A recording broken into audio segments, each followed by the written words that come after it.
जय जिनेंद्र अनवे, ये भरा हुआ पिगी बैंक लेकर तुम कहाँ जा रहे हो? मम्मा, पिगी बैंक तो पूरा भर गया।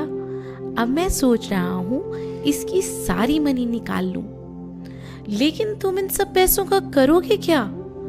पता है मम्मा, मेरे फ्रेंड सिद्धांत का भी पिगी बैंक फिल हो गया था, तो वो बोल रहा था कि वो अपने पिगी बैंक की मनी को डोनेट करेगा मंदिर जी के कंस्ट्रक्शन के लिए, या मुनि महाराज के आहार के लिए, या फिर सिक पीपल या एनिमल्स के ट्रीटमेंट के लिए। अरे वाह, आपका फ्रेंड तो भामाशाह जैसा दानवीर है, बहुत अच्छा काम कर रहा है। भामाशाह जैसा दानवीर, इसका क्या मतलब हुआ? भामाशाह के बारे में नहीं पता आपको? आओ, आज हम आपको काइंड एंड जेनरस दानवीर भामाशाह की कहानी सुनाएंगे।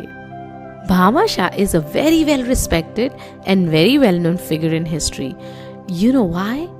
He is known for his sacrifice, his त्याग and his devotion towards our motherland. Bhamashah was born in the year 1547 in a city named Chittorgarh in a beautiful state of Mewar in India. Bhamashah एक बहुत brave Rajput king Maharana Pratap Singh के यहाँ adviser थे। उनके बहुत खास मंत्री थे और फ्रेंड भी थे।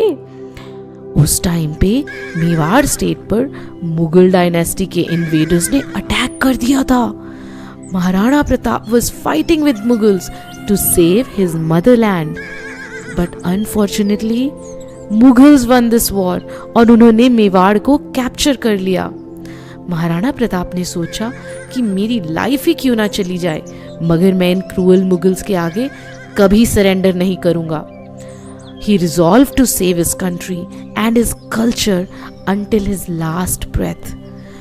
इस सब के लिए वो अपनी फैमिली को लेकर जंगल में चले गए और मुगलों से छुप कर रहने लगे। He did not want to surrender, but he wanted to wait for the right opportunity to build his army against Mughals to fight back. वो चाहते तो मुगल्स के रूल में राजा बनकर भी रह सकते थे, एक किंग बनकर भी रह सकते थे, लेकिन Maharana Pratap preferred to accept the adversities of jungle instead of the comforts of the kingdom. लेकिन धीरे धीरे महाराणा प्रताप के सारे रिसोर्सेज, उनकी मनी, उनके फूड सब खत्म होने लगा। His family was at the verge of starvation. They did not have any money to feed his family or build his army. लेकिन वो इतनी मुसीबत में भी घबराए नहीं। उनकी देशभक्ति की भावना और स्ट्रॉन्ग होती चली गई। It is an example for all of us who are very devoted for our country. Do you know, Maharana Pratap के इस मुश्किल टाइम में, इस अनफॉर्चुनेट समय में किसने उनकी हेल्प की? उनके ओल्ड मंत्री, उनके एडवाइजर भामाशाह ने। आपको पता है, Bhamashah was born in a Jain family और उनके पेरेंट्स ने भामाशाह को बचपन से ही त्याग, तपस्या और दान के संस्कार दिए थे। तो भामाशाह ने क्या किया, अपनी पूरी लाइफ की अर्निंग्स, पूरी सेविंग्स और मनी और पूरी वेल्थ महाराणा प्रताप को ऑफर कर दी। किसके लिए? Just to save Mewar. Maharana Pratap ने कहा, you are the citizen of my kingdom. मैं अपनी प्रजा को दिया हुआ धन, वो मनी कैसे वापस ले सकता हूँ?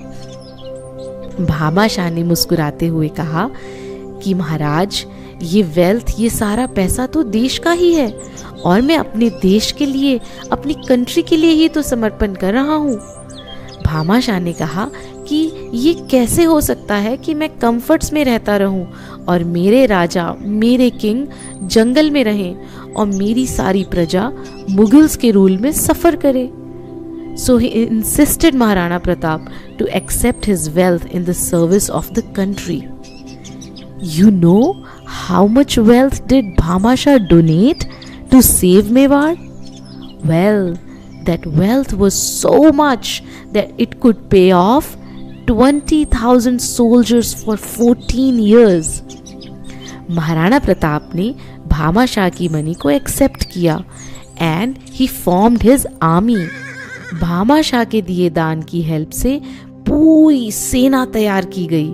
सारे सोल्जर्स को एक नई होप, एक न्यू इंस्पिरेशन मिली to save their motherland for cruel Mughal rulers. And guess what? This time, Maharana Pratap was able to defeat the Mughal king Akbar. Bhama Shah helped restore the pride of Mewar and its citizens. Bhama Shah ने एक बार भी नहीं सोचा कि मैं अपनी पूरी life की अर्निंग्स, अपनी पूरी वेल्थ क्यों दूं। उन्होंने तो बस देश के लिए अपना पूरा दान दे दिया। इसीलिए इतने सालों के बाद आज भी अगर कोई बहुत अच्छी भावना से दान करता है तो उसे भी भामाशाह कह दिया जाता है, जस्ट टू ऑनर दानवीर भामाशाह। तो बच्चों, हम सब भी प्रॉमिस करते हैं कि अपने धर्म, अपनी कंट्री, अपने कल्चर और अपने सिटीजन्स की रक्षा के लिए हम भी भामाशाह जैसे दानवीर बनेंगे। और जब भी देश को जरूरत होगी, we will be ready to sacrifice everything. हम हर दिन मंदिर जी की गुल्लक में, दान पेटी में कुछ ना कुछ दान किया करेंगे। अगर मंदिर हर दिन नहीं भी जा सकते तो घर पर ही मंदिर जी के लिए एक अलग से गुल्लक बनाएंगे और उसमें डोनेशन कलेक्ट करेंगे। हमें अपने मुनि महाराज जी के लिए आहार दान करना चाहिए। उनके विहार में, उनकी movement from one city to another, उसमें हेल्प करनी चाहिए। उनकी हेल्थ के लिए औषधि दान मतलब मेडिसिन डोनेट करनी चाहिए। और हमें उनके मेडिटेशन, उनके ध्यान करने के लिए अच्छे अच्छे संत निवास बनवाने चाहिए। मुनि महाराज तो अपने पास कुछ रखते ही नहीं है, so we have to make sure we do शास्त्र दान to them for their reading. यही तो है उत्तम त्याग। तो चलो, लेट्स ऑल से उत्तम त्याग धर्म की जय हो। जय जिनेंद्र।